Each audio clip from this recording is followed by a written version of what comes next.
Hi everyone, I'm Ritesh Devadiga from Onsurety and I'll be your host for today's Wellness Wednesday session.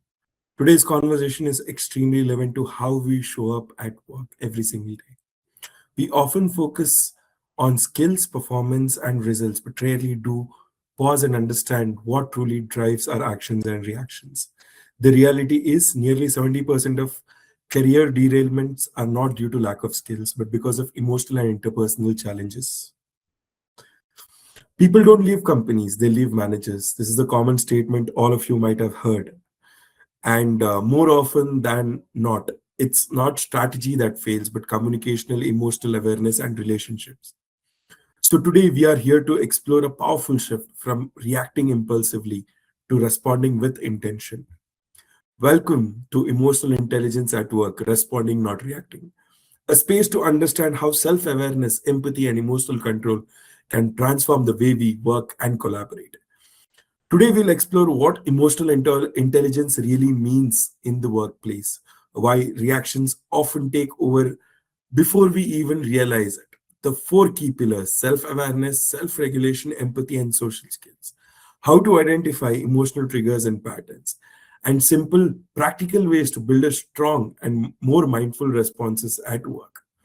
We'll also reflect on real workplace situation, from handling feedbacks and conflicts to building better team dynamics and communication.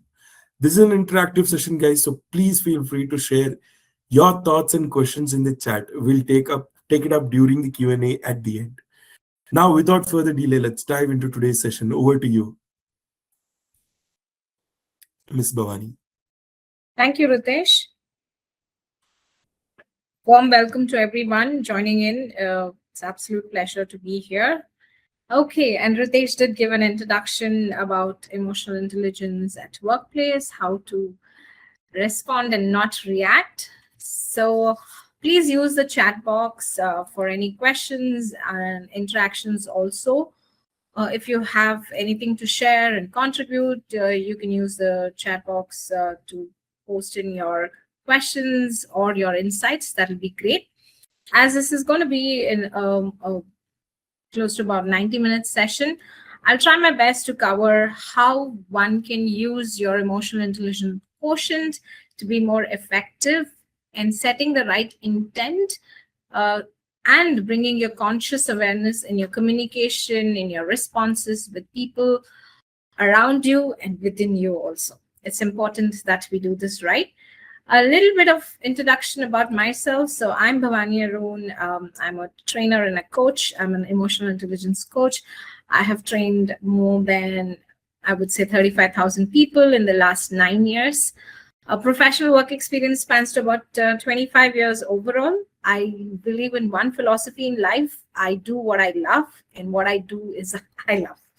Okay, so with that concept, let's dive in.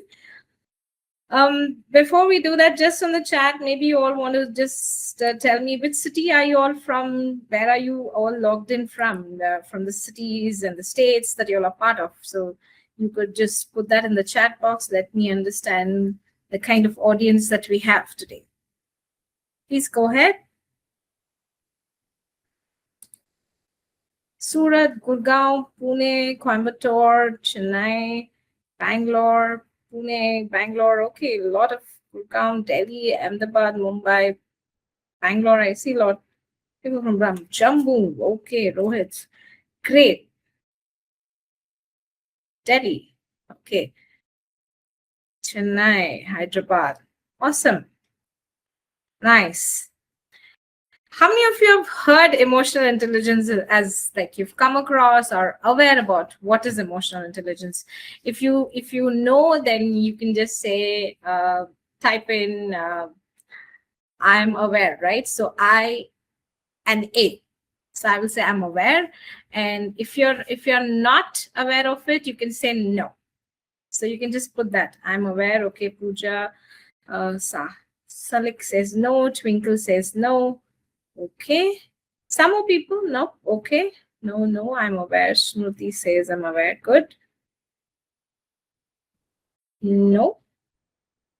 Okay, Monica says no. Keep the chat buzzing. I mean, we have close to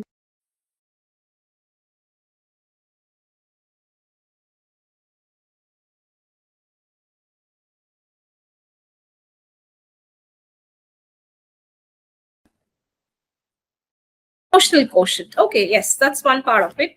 Emotional intelligence makes it much more better. I'm not audible. Balab Subramaniam says, I'm not audible. Ritesh, could you confirm if I'm audible and clear? There was a glitch in between. Now you are. Okay, now I'm on. Fine.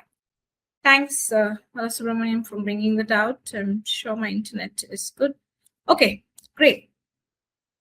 For all those people who are aware, maybe this could be a recap and could be another perspective for you. Glad that you've joined in. Do have an open mind towards the session.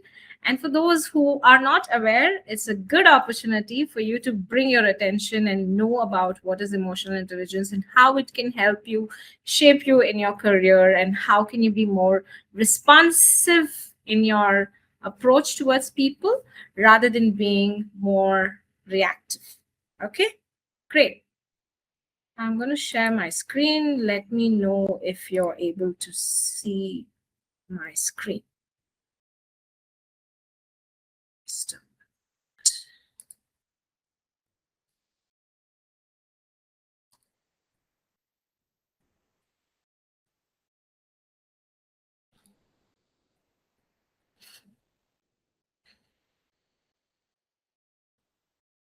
Okay. So emotional intelligence, this word itself was coined by Daniel Goleman. He's called as the father of emotional intelligence. It was he who first initially started. We all have an emotional quotient. All of us have. We do have emotional intelligence also. However, we might not be fully aware of how to use it, when to use it, and when not to use it, and why emotional intelligence is important at workplace as well. So Daniel Goleman has written a book also on emotional intelligence. If you're an avid reader and you love reading, I think that's a book that I would recommend y'all can look up. I hope my screen is visible. Okay. So emotional intelligence has a broader perspective. Today, we're going to talk precisely about how it can help you at work and then how to be more responsive than reactive towards any situation scenario at workplace. Now, emotional intelligence, as per Daniel Goleman, he divided into 4 elements or 4 parts, which each of the part are interconnected. Okay. First, it's important for you to bring in full awareness. So it's always inward to outward. So when you have a better relationship with yourself and you're fully aware about yourself, you'll be able to have a better relationship with others and people around you.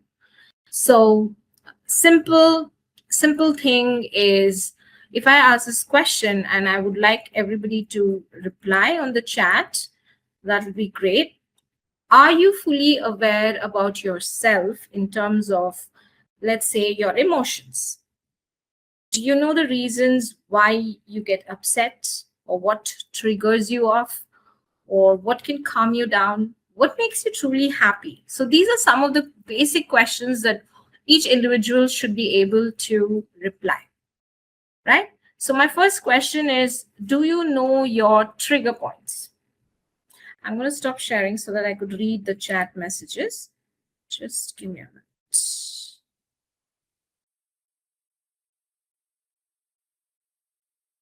Okay. Okay, is this... I'm going to take it up from an audible. Yes. Okay. Now, could you all tell me, the first question is, do you know your trigger points? What triggers you off? Yes or a no?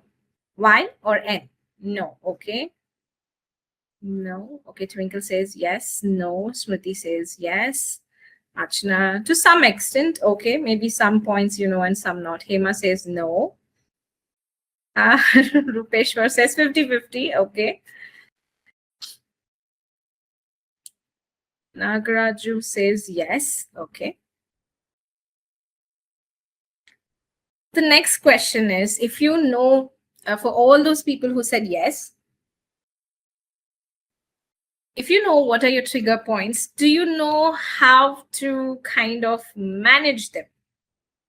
All those people who said yes, are you able to manage them?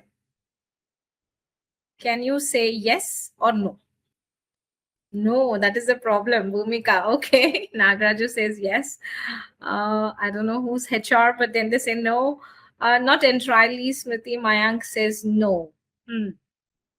Great. To some extent, again, Twinkle. Okay, Priya says no. Yes.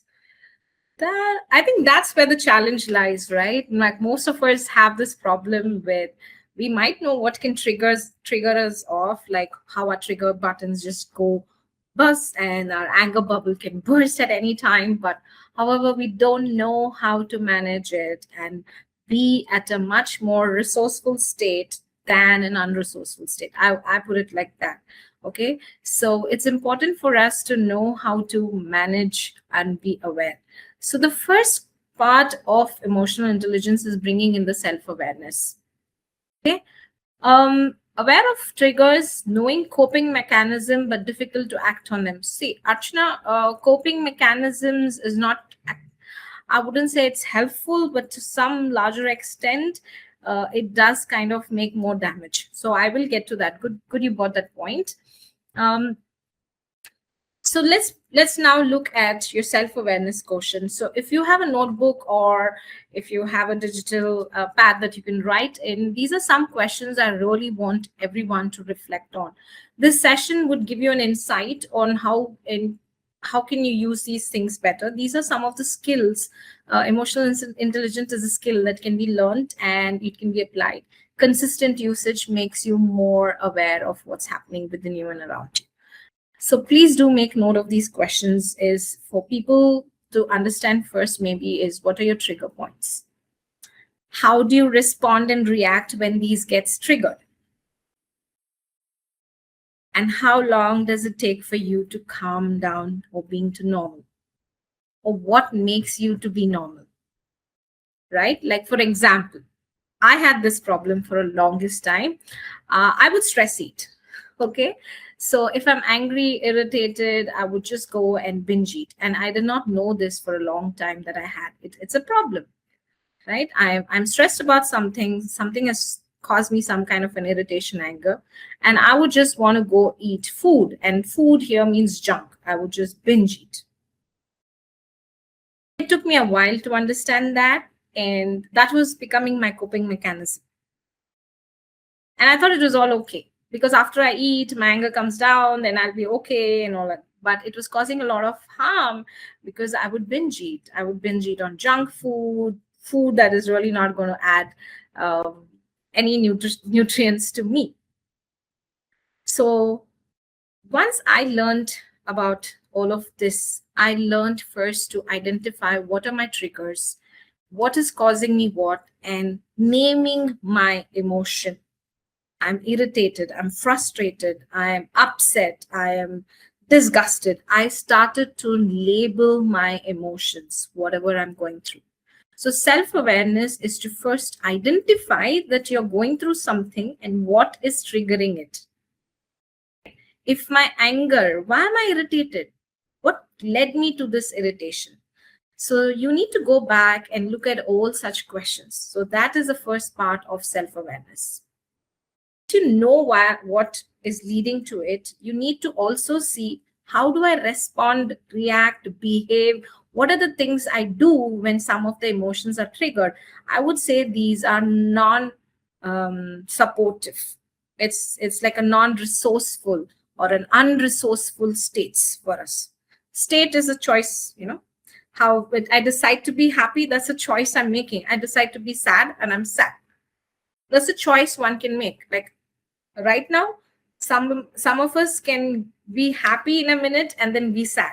Like example, I'm just giving. The minute the camera in a selfie mode, even if you're crying and somebody's just taking a photo, we all just pause and we smile. Like immediately we did that shift from one state to other.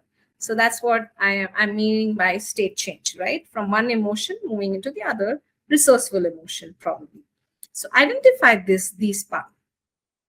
Then, any questions, you can please post it in the chat box. I will answer them. Okay, so that's your first part of understanding what you mean by create more self-awareness of what's happening within you. Why do you feel like this, right? And then we move on to saying the self-regulation. The self-regulation is an important element where most of us at this point lack, or we're not aware. Like, I'll give you my own example that I said. When I'm stressed, when I'm irritated, upset, anger, anything on an unresourceful state, I would just want to binge eat. So now that I'm fully aware that if any conversation or when it triggers, I do that, I consciously, okay, I consciously stop thinking about what I'm going through. I take a pause, even if it's a discussion with someone and I know it's triggering me off somewhere. I take a pause and then I go back. I mean, I might want to just go for a walk. I might want to listen to some music that can kind of pep me up. I sometimes have this habit of going back and seeing some old photographs, memories, sweet memories, pleasant memories, my travel memories, which kind of like brings me to a better state, which makes me come into a more relaxed and a more effective state rather than being in that anger, frustration for the longest of the time. So that's how I shift. And I don't eat. There is a craving to eat, but then I consciously choose not to binge eat or buy or order or do anything. I would just want to. I use a lot of sketch notes, so I draw. I kind of like put my focus onto something else. But while I have identified why I was irritated, what led me to that? Maybe the way that person spoke to me, the tone, because it kind of like hurt my self-esteem. It kind of hurt my self-respect.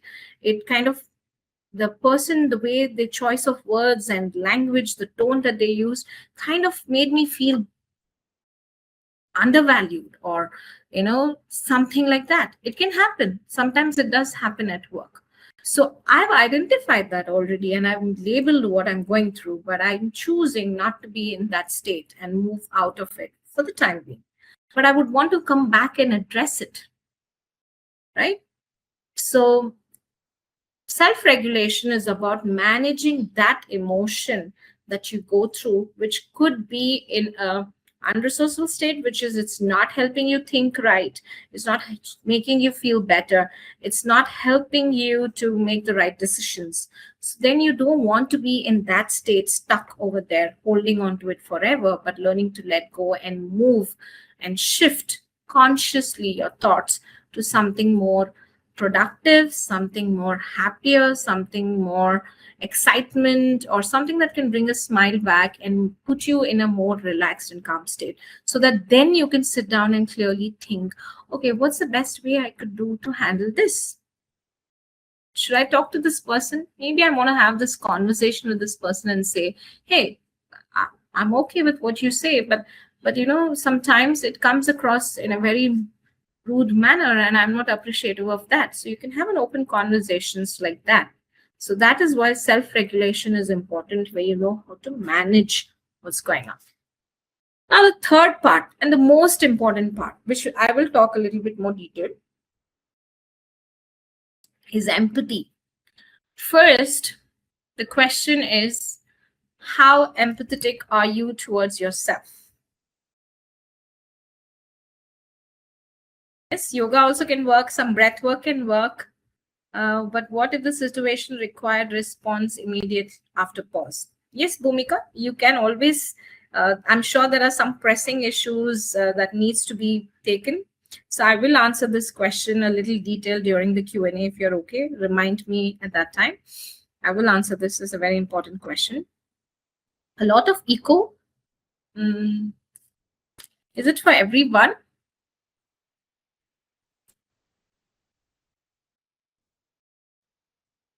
No echo. Okay. Salish, maybe you want to check your system. I'm in a very confined room that does not have any echo issues. You may want to check. Thank you, everyone. Okay, so for the question that I had, Empathy. Okay. How do you want people to treat you? If this is a question, how do you want people to treat you? Could you please answer?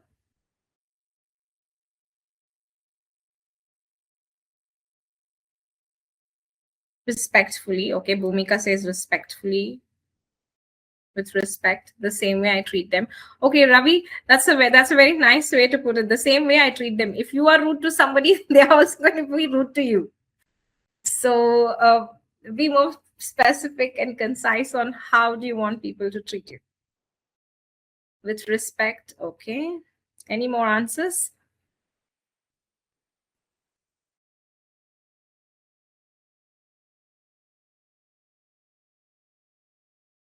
Twinkle says, with respect, mindfully listen to what I am saying. Great. With justice. Okay. With justice. Okay. But I'm not rude to people. Okay, Ravi, if you say so. Calmly, respectfully, calmly, patiently. Okay, great. Any other understanding? Okay. Rupeshwar says kindly. Okay, they have to be kind to you. Great.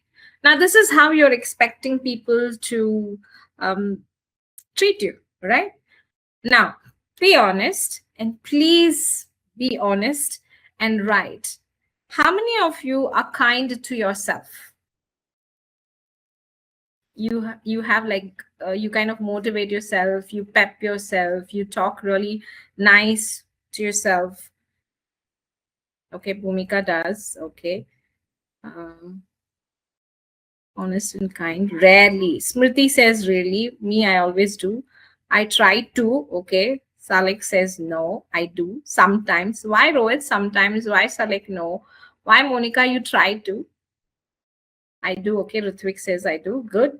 It should be always. Okay. It's not like you are kind of like very critical about yourself. You kind of criticize yourself and like, hey, Bhavani, you're not good for anything. You deserve this. This is how you do your, even in one or two situations you've been very unkind to yourself. That means it's sometimes.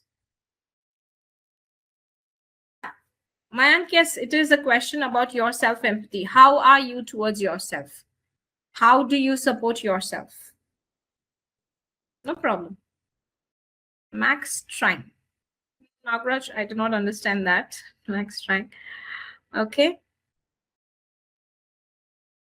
Now, for all those people who have written very strict towards myself, great, Mayank. Thank you for letting us know. And how do you want people to respect you or treat you, Mayank? Could you answer that question? I think you lost the connection. So if you want to say how do you want people to treat you?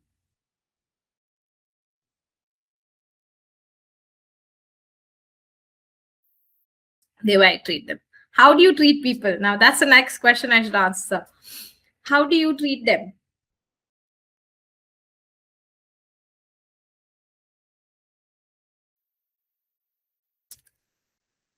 With respect and dignity. Great. So when you treat people with respect and dignity to others, and you expect others to do that, while you are being very strict and maybe a little unkind to yourself, is that being fair? You're expecting the world to be kind to yourself, and you are not kind to yourself. So is that being fair?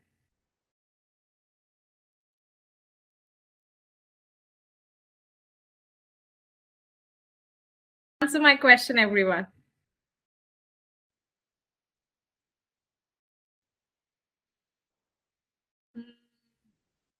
What context? I'm not sure. That's where I think I or can raise the bar. Okay.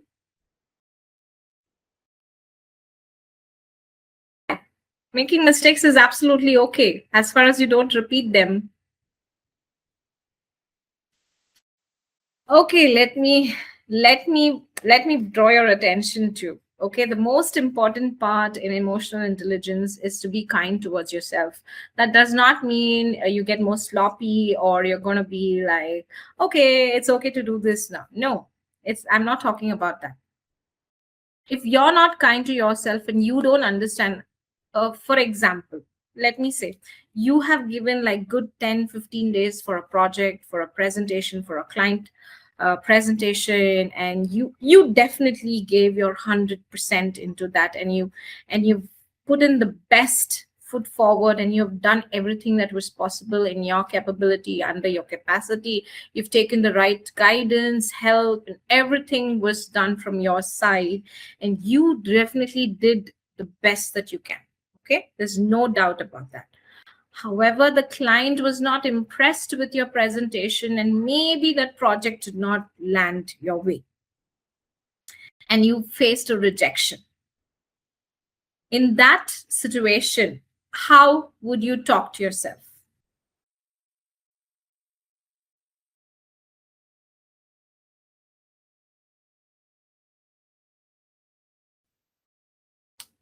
Right? That is the moment that I'm talking about, where you know you have put your best and the result was definitely not in your hand. And sometimes, even for that, people are very critical about themselves. They're like, why did I do this? Why didn't I get that? Acceptance and of that rejection is so low that you kind of lose your confidence, you lose interest, you kind of like keep telling that you could have put in a lot more effort, you should have done it this way, but not once you're speaking to yourself that, hey, I put my best foot forward, I tried my best, this is a great learning, maybe I'm going to do better next time, I'm going to just review this and see what can be done best, right? Market kharab and all of that I'm not talking about. Okay, so just being kind to yourself and being empathetic is important. If you're expecting people to be good to you, people see, if you're not good to yourself, people can see that, and that's how you get treated. If you feel that you're low on confidence, you're not good enough, that's exactly what the other person is seeing in you, because that's what you're projecting. Okay. Oh, Twinkle, maybe, but I wouldn't use that choice of words. I would probably put it in a better way. Okay. So please understand, how you project yourself. You are the reflection of what's happening within you, is a reflection that comes out, and people are able to see you. If you come across as a confident person, then people see you as a confident person. If you come across like somebody who's shy, who's timid, who's low on confidence, the other person can easily spot that in you. So all of that starts from within. That's why empathy is always intra, which is internal, and then inter, which is outside. Okay. So be empathetic and kind towards you and give the benefit of doubt for people around you. Now, to do that, there is one quality that we should develop as a skill. And that's the most important skill as human being. If we can have an open mind and not be too quick with our judgments, assumptions, biases, not letting them come in our way or cloud our vision or our thought process. That is how you'll be able to develop empathy for others, right? And we've seen enough and more stories. There are a lot of stories going on, and one of the famous one is how Sudha Murthy was judged at an airport because she was dressed in a certain way. A fellow passenger thought that she is fit to be in the economy class and not in the business class, and shooed her away from that queue and told that your queue starts from the other side. Now that person was too quick to judge. She had a very biased thought process that people going in business class should dress up a certain way or look or feel in certain way. That was her preconceived notion, her paradigm, her old mindset, like a old thought process, right? Once, if that person lets go of that, she'll be able to see things better. So empathy comes when you are open to people the way they are, and you see what you see instead of bringing in your preconceived notions, all the other thought processes. Okay, making sense? So empathy is about that. And social skills is ability to see people, how, and build a relationship and create a good rapport and navigate in the social dynamics. So that is what social skills. When you're aware about all the three, that is self-awareness and how to regulate your emotions and manage them, then bring in the empathy quotient, your social skills, which means you're able to see people, you're able to understand the non-verbal cues that they are saying, things that is not told, you're yet able to understand, which are probably our parents have this at a higher ratio, like especially moms. They're able to understand all those things that even if you don't say, if you have a good day, you had a bad day, you had a so-so day, the minute they look at your face, even before you utter a word, they understand. Most of them do, right? So that is the skill that we're talking about, where even things that are not told, you're able to understand it better. Okay, let's proceed further. So the most expensive workplace problem has nothing to do with skills, okay? So it has nothing to do with, technically you might be sound, you might be a very good at whatever you do on a technical front, but on an behavioral front, if you don't have certain skills, it kind of like damages a lot. Even Ritesh called this out during the introduction. So 75% of career derailment happens only because it's caused by the emotional and interpersonal issues and not lack of competence. Um, like for example, people don't leave the job because they did not have the skill set. They leave the job because they found the work culture to be toxic. They found that people are not empathetic towards their situation scenario, or they did not understand the emotional turmoil that one was going through. There was no space for our expression of freedom to be yourself, but you are like continuously monitored, micromanaged, all of that. Now people who don't have good emotional intelligence knowledge will do all of this, and that's why people leave the managers and not the companies. Okay, they leave the managers because of the toxic way, continuous micromanagement, people who have been like really non-empathetic towards others. And teams fail on emotion, especially when execution breaks down from strategy gaps but to communication breakdowns, like assuming, okay, I've told this person to do this, they will do it, assuming whether this person knows, not knows, but then taking things for granted.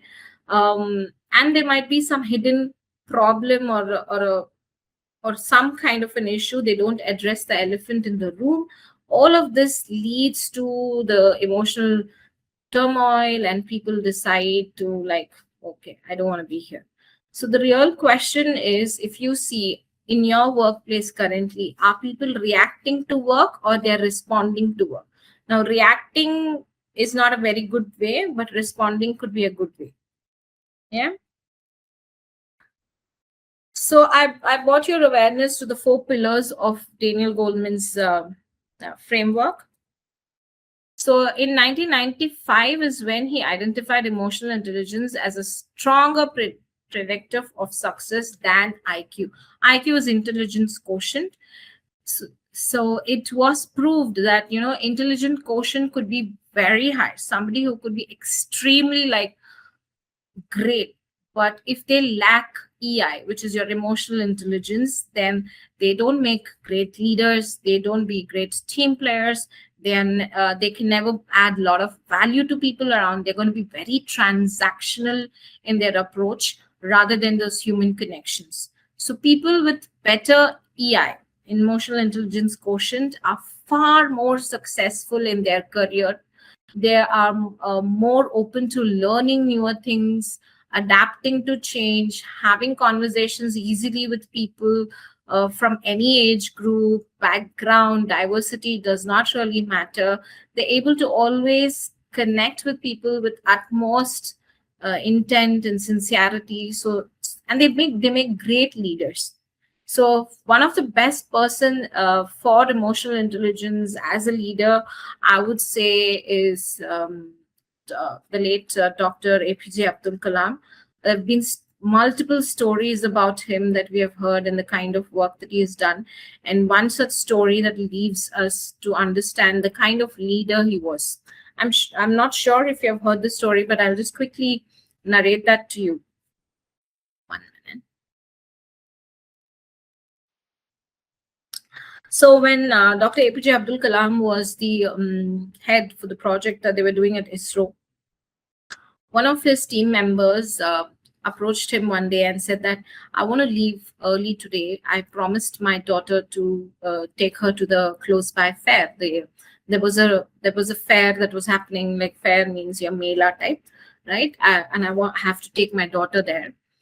So I might want to leave early, like around before 5. I would, like 4:35, I would leave.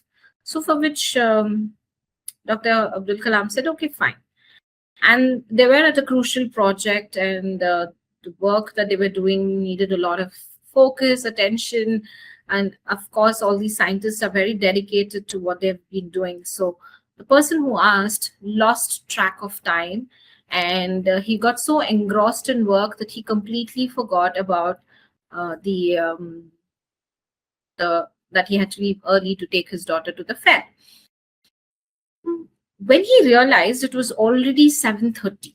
He was supposed to leave around 4:30, and it was already 7:30. And he just, like, suddenly realized it when he was doing this work. And then he was like, oh my God, I'm going to, like, when I go home, I'm sure my children are going to be upset with me. My wife is going to be irritated. What do I do? How do I handle? Then he sees the cabin of Dr. APJ Abdul Kalam, and he was not around. So he just left for the day, and he goes home. He goes home, like, literally uh, with a kind of a heavy heart, and wondering what's going to happen. Oh, I'm going to be ready to apologize to my daughter, to my wife, and all of that and things like that. And he goes home, and his wife opens the door, and she has a good smile on her face and said, oh, okay, I've come, should I make coffee for you? Are you going to have dinner? And he's surprised to see that she's not angry with him. And then he just musters a little bit of courage, and he says, okay, where are the children? I don't see, where are they? And he says, like, what? They've gone to the fair. And he's like, okay, but who took them? You sent your team member, right? That you will, because you were busy, you told your team member to come and take the kids. So they all went at 5. He was here and they went. And who came? It's just like, Abdul Kalam came. So it's like, oh, okay, fine.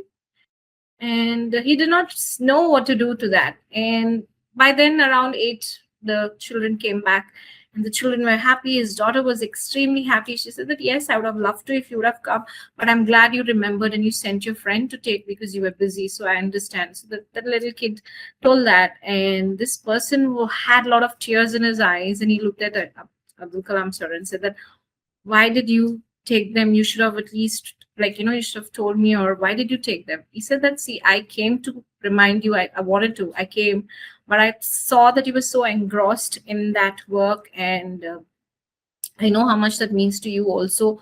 While it was important that you had to be there, and the project also doesn't get hampered, I could not think of any other alternative. Then I thought I might as well take the kids, so that at least they are not disappointed. And I put it across that you sent me because you had a lot of work. Now, that is a quality of a leader which comes in where he is aware of how important that was for his team member, and he could do it. So I'm just saying, emotional intelligence is not just being kind or talking very sweetly. It also talks about the actions, the steps, and the measures that one takes in their position, in their capacity, and things like that. So that's what emotional intelligence does, where he understood that the project was also important while he had promised, and it did not cause any harm for him if he could take the children.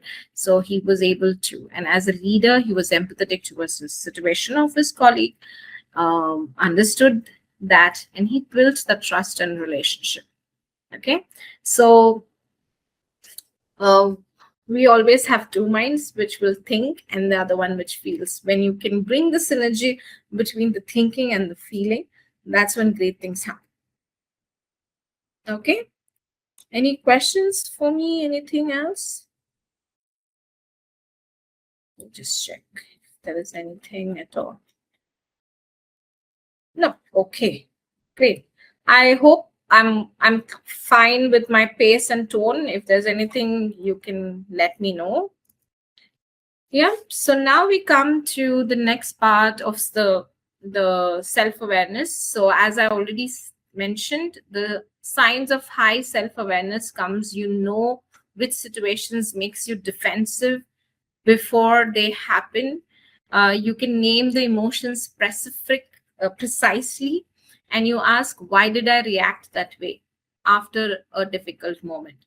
So now I want you to go back in time and look at certain situations that you might have experienced already, where in a given scenario or a situation, you completely lost your cool and you went a little off the track and did something, said something to people around you. And after that incident happened and the way that you behaved and responded, then you kind of like sat down and reflected, and you like, why did I even do that? Has there been moments like that?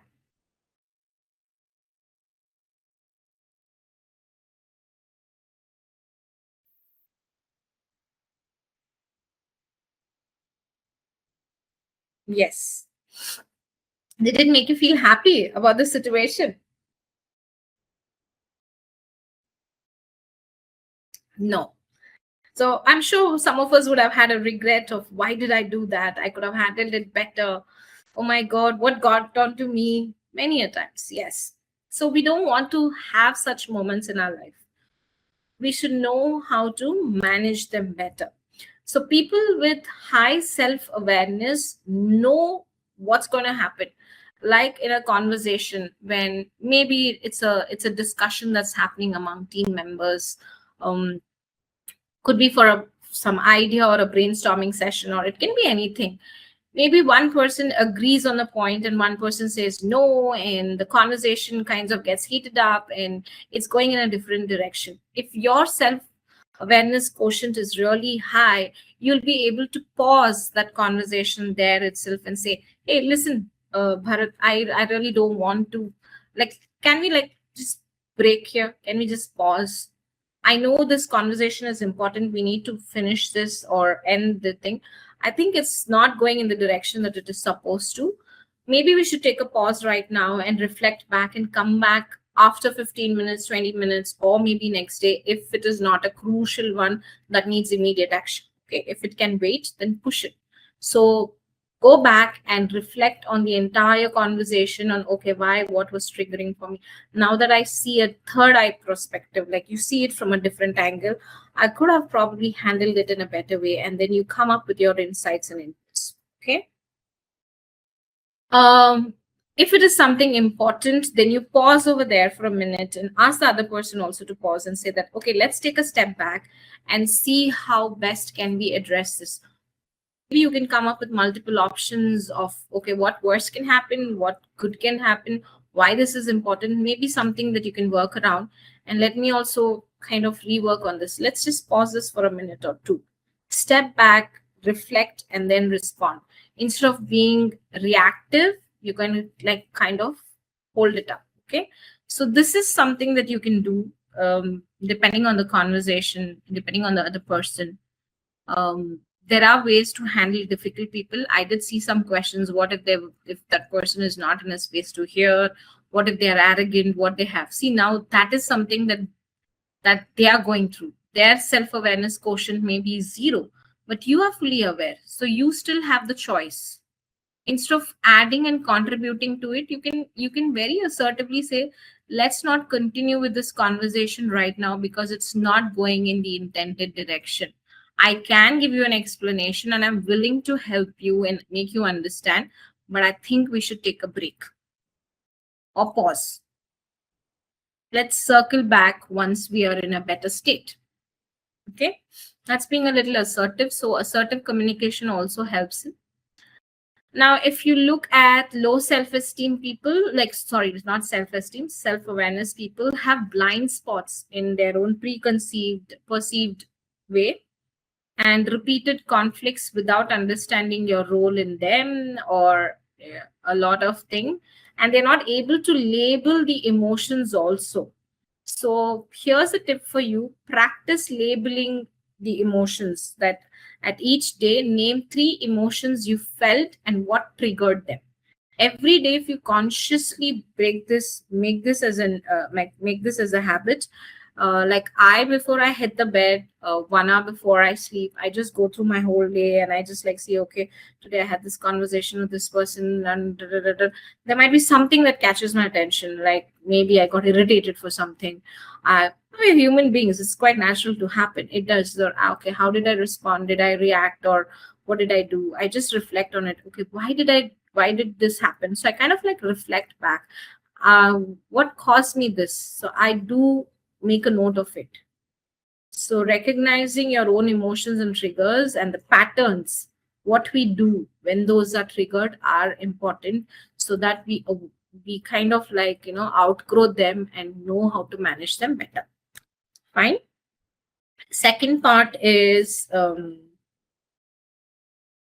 self-regulation. So here is the space between stimulants and responses, how we use it, like a 6-second pause before responding in a conflict, reframing. This is frustrating. This is hard. I can handle it. So agreeing with people, yes, I'm able to understand what you're saying. I hear you completely. I know it is frustrating. Instead of saying, why is it frustrating? Why do you think I did not, don't get defensive in your response. And there are a lot of cues, like physical cues. When you're angry, your breathing pattern changes, your thought process changes, stepping away, lowering your voice deliberately. Everything could be different. And if you work at it, delivering like difficult feedback without being on the edge or, without any kind of condenses, it's good. So you should not be like, okay, I have to deliver this difficult feedback. What is this person? You can use right choice of words and tone that can help people understand. Staying calm and composed in high pressure meetings.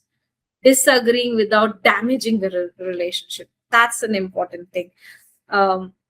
You can agree to disagree, but how you put it across, the choice of words, your language, your tone are important. I know most of the time when we go through that emotion, our brain, amygdala, that is the part in our brain that hijacks our thinking ability and just like either go in a fight, flight, or freeze mode. These are the three things that can happen. So some of us get into the fight mode and then we start all of that. Some of us just freeze, we don't say anything, or some of us just want to escape the situation and run away. These are the three things that can happen, right? Different individual, different things we choose. So instead of letting our amygdala to hijack our brain, we should be able to act and respond accordingly before it does that. Yeah, this is the prefrontal cortex and process. Okay.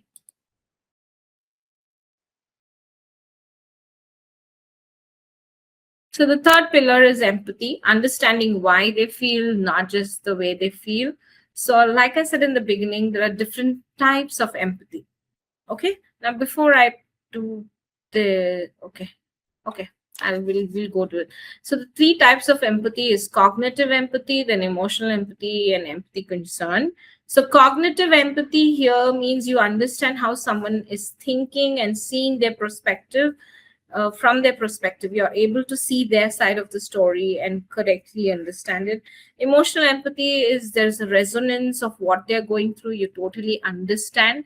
And the concern one is you sense what else needs and act on it. Like for example, maybe a colleague of yours is really upset or going through some emotional turmoil, and okay, the best person to resolve or to get this person in a better state, maybe another colleague, and you go and tell that, hey, this person needs some help, so can you come and help her or him? So you're taking those steps also. Empathy does not mean agreeing, okay? It means being understood before you are guided. So being empathetic is not a weakness.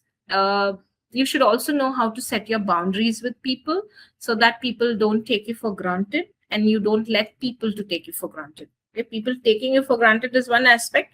Letting people to take you for granted is another aspect. So empathy comes with a certain things, and you should know how to use it and regulate it also well.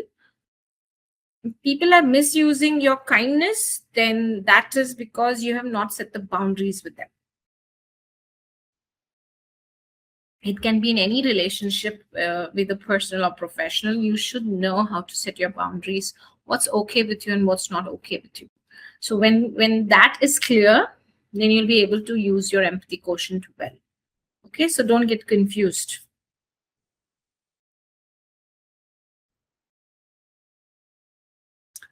Okay, last is the social skills that we explained. Here it's important because when you understand this concept, you're able to handle difficult situations, whether it is clients, people around you. You're able to handle your conflicts better. You're able to bring in greater team synergy, collaboration can happen, and you can also bring in a lot of, you can influence people without any kind of an authority. Okay, people, even there are some leaders who have the power, but then they do not come in from that space. But the way they manage their team is so beautiful that people are willing to do anything for that person, right? Because that person gives the team their space, is open to listening to them.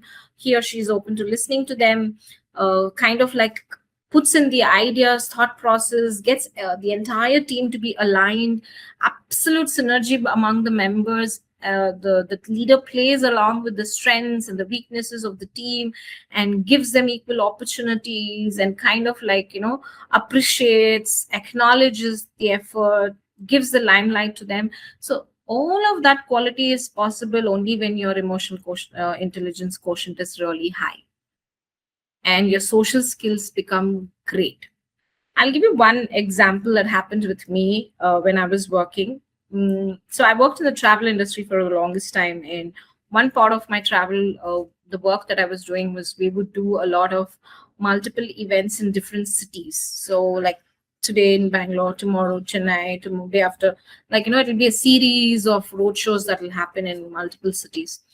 So one such event where I had already done 3 back-to-back events, like one day one event Delhi, the next day I've come to Bombay, then completed the event and then gone to Chennai.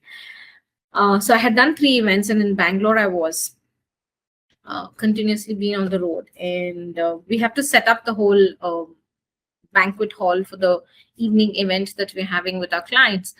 And I was there from 12, and I was doing and getting everything done. And then my boss, like the person that I report into, he walks in around 4 o'clock because this event will start at 6. He walks in around 4 o'clock, and then everybody is greeting him. Hi, good morning, good evening. And then he saw me, and I also just said good evening. And I'm busy setting up the table. I'm getting the guys to put the vase, flower vase, and everything. And he just walked straight up to me, and he looked at me, and he said, "Are you okay?" I said, "Yes, I'm fine." He said, "Just come closer." "Are you okay?" Again, he asked me. I said, "Yeah, I'm fine." And then he said, "Is it okay? 1 minute. I just want to touch your forehead." And he just put his hand on my forehead, and he said, "You have fever." I was the only person over there who knew I had fever, because when I woke up and when I came, I had already had temperature, and I just quietly taken the paracetamol tablets. And important event, there's no way that I want to miss. And none of my colleagues over there knew that I had fever. This man walks in at around 4 p.m. and I've been there from 12 with all my colleagues, of course.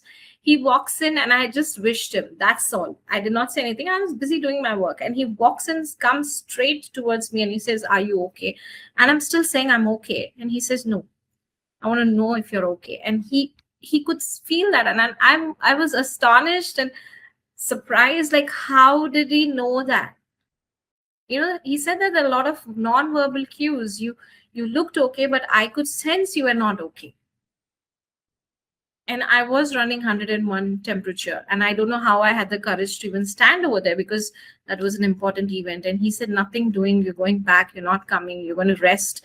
I think it's the whole back to back has taken a toll on your health. And I had to, I was just sent to the doctor, and I had to rest for some time. Then I joined the event a little later. So that's why great leaders have this. You can name any of the great leaders. If you look at Ratan Tata, be it APJ Abdul Kalam, others also. For me, these two people definitely, and of course, my own experiences with my certain bosses who had some amazing AI influence, right? So they always know even before what you say. So he would always ask, tell me more, adapt to my style of communication. If there's something going on between something, like, I'm upset about something, I'm not okay with the client or something, he would always try to give us a perspective in such a way where we could understand things better. So all of this is possible only when the first three components, your self-awareness, your social, your regulations, self-regulation, and your empathy quotient for self and people around is higher, then your social skills become naturally good. So it's all interconnected, and all the four pillars are important.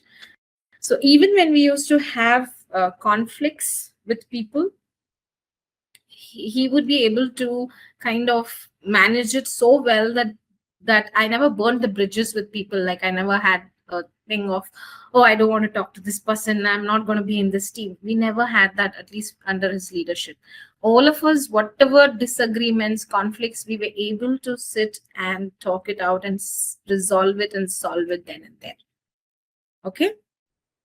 So this is what it does, and it acknowledges impact and it repairs the inflation. So the team synergy becomes more logical, and emotionally you're bound, or there's a great bonding that happens.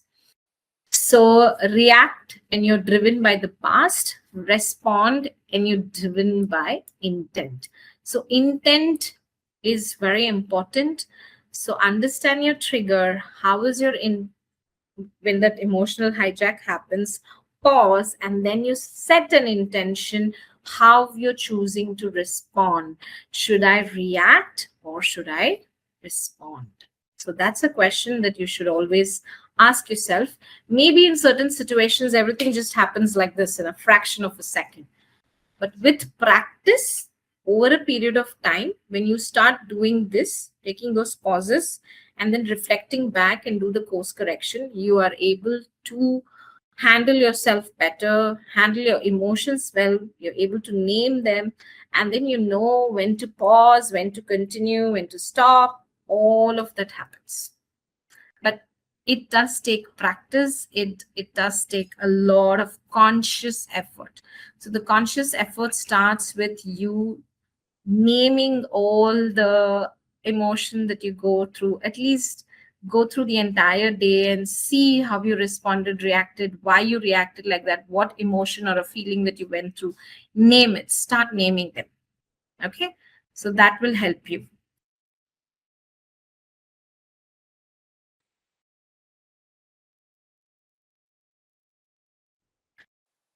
Emotional intelligence isn't just a trait, it's a practice. That's what I said. Every time that you practice, it kind of helps you to be better.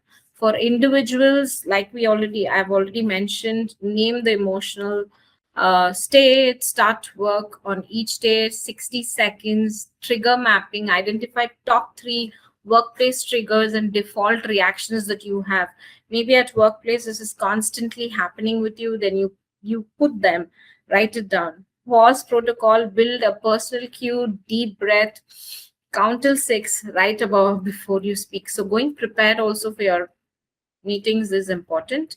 Then if you're a manager, start your one-to-ones with how are you actually doing, giving the right kind of feedback, or being open to listening to what went right for them and what went wrong and how you could add more value. That also makes a lot of difference. Debrief conflicts and what was the intent and impact. Why did you do this and what was the intention behind the kind of changes that you want to bring in? Why you ask this person to do what you ask them to do? How is this important? So kind of be more clear in the conversations. That will help. um, Vulnerability, name your emotions and data. It's okay, like, if you say that right now I'm a little flustered, I'm not in that space, it's okay to tell them. There's nothing wrong. um, on your weakness part, there's nothing called as a weakness. It's always a room for improvement. So if you want to share it, you can. It is nothing to worry about. And from an organization point of view, you should bring in more psychological safety or a safe work environment where people are more open to sharing and not overthinking about it. And train how to give feedback as a culture. Feedback is also the way how feedback is given is not just skills, but not feedback shouldn't be used as a tool to criticize people, but feedback should be used as a tool to encourage and help people to move or grow in their career and work on their personal enhancements and skill sets. Okay. Measure emotional climate, not just engagement scores. So these are some of the important things.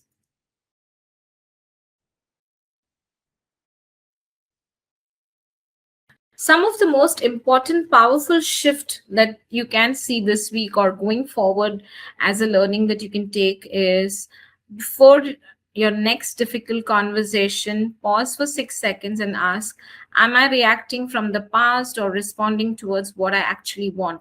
Sometimes we bring in this past stories, we connect it to the current, like monthly membership plan to cover family, wellness benefits with partners, super top up on exciting plans, cyber insurance for protection against online fraud. Now, what would you want if you have to choose, like a personal purchase? What is more important for you? That is how we are going to choose, not from maybe I should put their thing on priority, or this is not priority. So you can choose. The choice is always yours. Choose wisely. Yeah. Okay, let me see if there are any.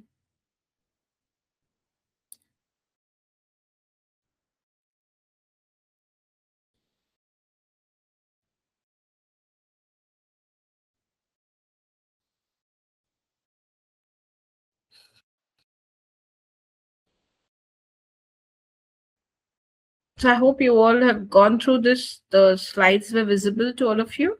Yes.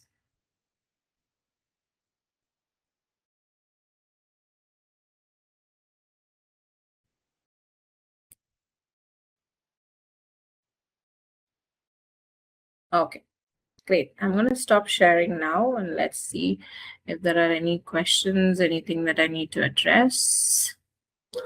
How to set those boundaries and convey to others. Bhumika. Okay. What should we say directly, politely, that you did something that day which is not okay with me? Okay. Um, so see, if it is somebody, such conversations, it's good to have one-to-one. And you can talk to them politely, saying that, hey, I just wanted to bring to your notice that last time when we were having a conversation, it could have been a casual conversation, or it could have been in a meeting, or whatever, depending on where it was. You said something like this. I just wanted to bring it to your notice that I am not appreciative of such things. However, I'm not sure the intent behind what you said. So if there was something that you were trying, and I just wanted to understand the intention. You can also ask them politely, what was the intent?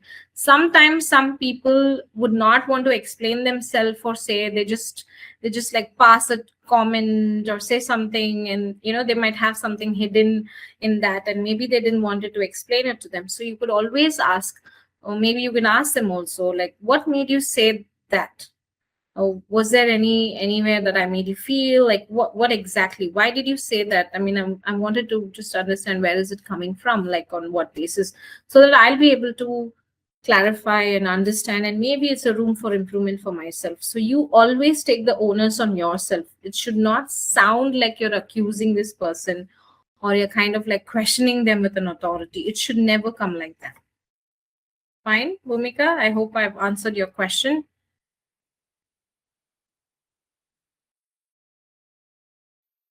Okay, anyone else has any other question?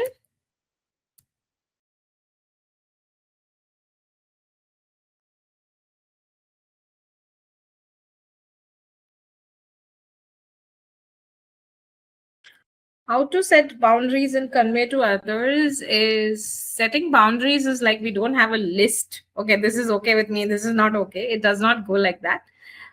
You should probably just put it in a conversation saying that, hey, in my thing, what I'm not okay with is when people lie to me. I'm not okay with that. So if there's anything, you come and tell me upfront. And I'm more somebody who's appreciative of direct conversations. So that'll be nice. If there's anything that you want to convey to me, please go ahead and share. Right? Like maintaining a journal, Krishna, maintaining a journal is good, but um, please write in the journal all the good things that happened to you. You can maintain that, you can keep it safely. You can write about some things that worked well for you, how you made use of your time and everything. But if you're writing about thoughts, situations, scenarios that made you feel bad, you were overwhelmed, you were in an unresourceful state, you had an argument with someone, you had a fight, you can write it in another book and name it as a dump journal. And you keep writing about it, and you kind of name or label all the emotions that you went through, and you keep writing. And every time you finish writing, you're going to tear it up and throw. You're not going to go back and read those.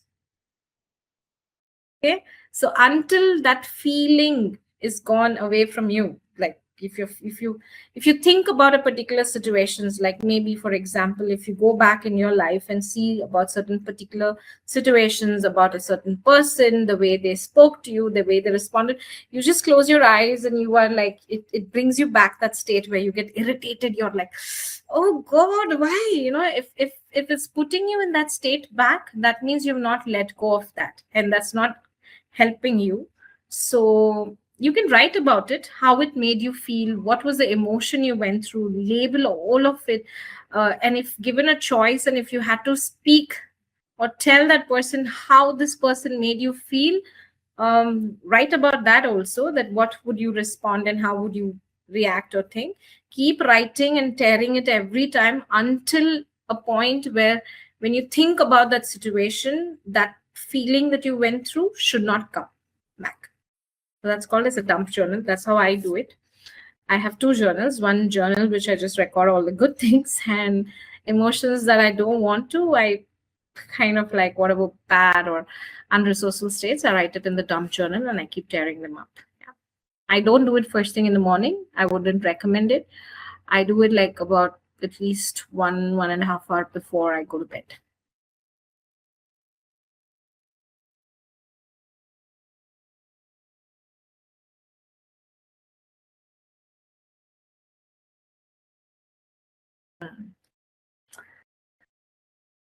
Okay, so Shubhangi, you can always tell them that I would like to have a discussion with you in person, in private.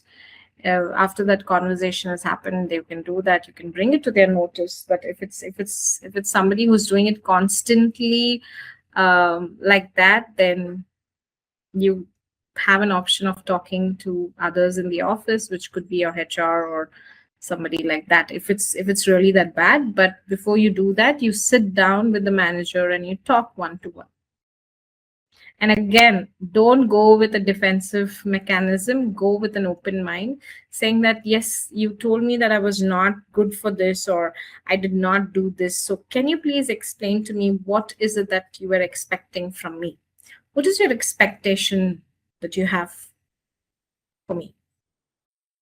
What do you think are few things that I should work on? Where do you feel that I'm lacking? And if you can give me examples and situations and scenarios where you felt that I could have done better or something like that. So ask them more specific questions so that they don't generalize when they're talking anything.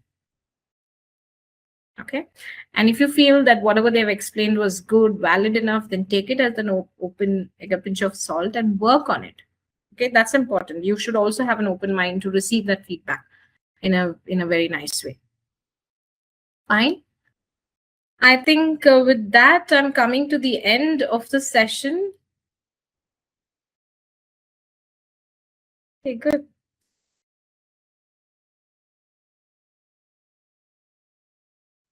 Great.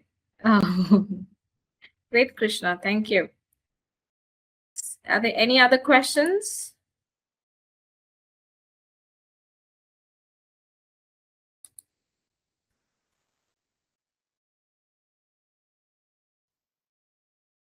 Okay.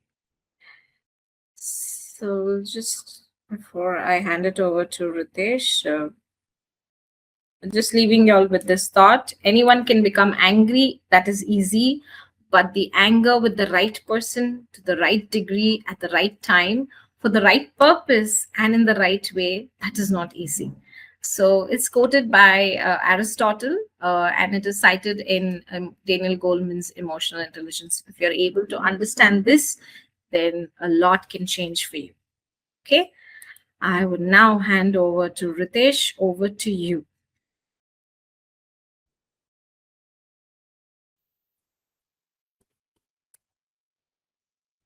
Ritesh, are you there?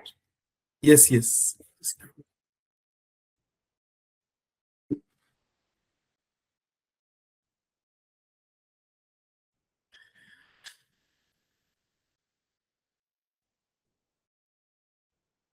So, as we come to the end of today's Wellness Wednesday session, here's something to take with you. Emotional intelligence is not about controlling emotions. It's about understanding them and choosing how we respond. Every pause you take before reacting, every effort to understand instead of judge is a step towards stronger relationships and better outcomes at work. A big thank you to our speaker for guiding us through such an insightful and practical session. And thank you all for being a part of this conversation, for showing up, reflecting, and choosing to grow. Stay tuned for more Wellness Wednesday sessions. And don't forget to follow Onsurity for upcoming events and resources. The link I just shared it in the chat box, so please go through it. And thank you, guys. Thank you, ma'am, for being a part of such a wonderful session, Thank delivering you. such a wonderful session. Thank you. Thank you, everyone, for being a wonderful audience. Thank you. Have a lovely evening. Same to you.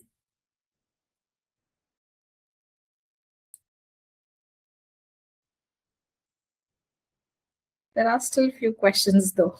I mean, you can take them up if you're. Yeah, I can. I've been empathetic to the team, but sometimes they take advantage.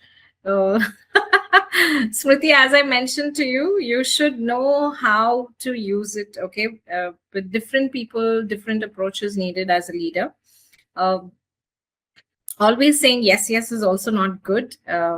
So you just have to know how to manage, and you need to also understand, is it genuine, or is it just that people are using your empathetic nature to their best advantage? So learn to identify that, and maybe you want to sit down and talk with your team in an open way, saying that, hey, while I understand you completely, I'm there to support you all in every means that is possible from my in my capacity. However, I'm not tolerant of a if people taking me for granted. Two, if you're being not lying to us, or trying to cover up and you're not being accountable for your actions. These are some things I'm not okay with, and if I'm not tolerant also of this. So while I'm here to support the team, I'm not tolerant of certain things as well. So you're putting it out loud and clear, so that people don't misuse your way of being.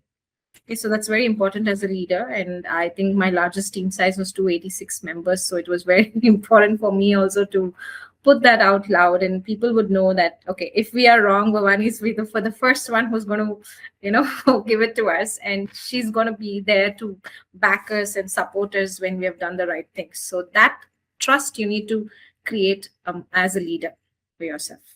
I hope I've answered your questions, Smriti. Okay.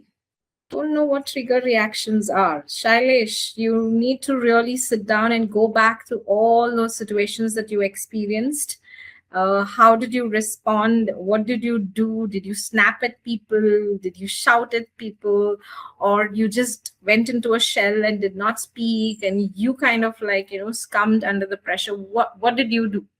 in any kind of a difficult situation that you've gone through, I want you to go back and reflect on that and make a note. Write as much as possible for every situation. You will be able to find a pattern and a trigger point. When you are able to read them, you'll be able to see them. Yep. Thank you. Any other question, Ritesh, that I did not answer? I believe you have answered all. Yeah, most of it as they came, I've kind of like answered them. Okay, then I think we can call it a night. Thank you so much for the opportunity and wishing all the very best to you guys.